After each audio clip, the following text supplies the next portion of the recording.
İmir kəndində hansı qapını döysək, Qərbi Azərbaycanın müxtəlif mahallarından olan ailələrlə qarşılaşmaq mümkündür.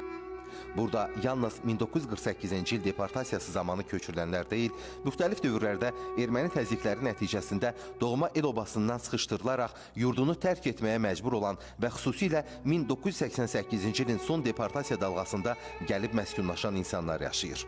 Eldən olmaq çox çətin deyilim, Allah haqqı. Ermənilər bizə zulüm elədi, qaçdıq, gəldik ha.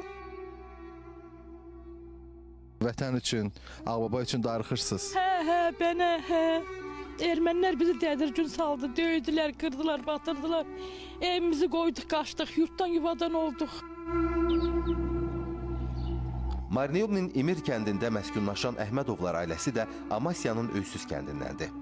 Ağbabanın Ucadağ zirvəsində yerləşən Öysüz həm təbiəti, həm də mənəvi ucalığı ilə fərqlənib.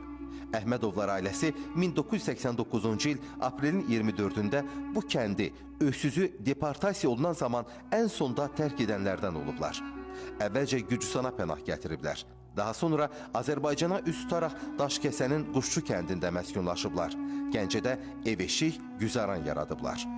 Lakin Gürcüstanın Qərbi Azərbaycana yaxın ərazi olması yurt həsrətindən doğan niskili bir qədər də artırıb və bu səbəbdən onlar yenidən Gürcüstana üst tutub burada məskunlaşmaq qərarına gəliblər. İndi isə bu ailə elə hər bir Qərbi Azərbaycanlı kimi doğma torpağa qayıdacaqları günü səbirsizliklə gözləyir, həsrətlə, ümidlə. Qaçaqaç vaxtda böyük zülüm elədilər. Həmə qonşu kətlərdə, rayonun özündə, qardaşım Amasya rayonunda olanda ermənilər tökülmüşdü, onları əhatəyə almışlar, vurmuşlar. Hələ bu Kirabakan rayonunda Azərbaycanlıları turbanın içine salıb Svarkalı turbanın içində qoymuşdular. Əhmədovlar ailəsinin süfrəsində diqqətimizi bir təyam, bir yaddaş, İrəvan kətəsi çəkir.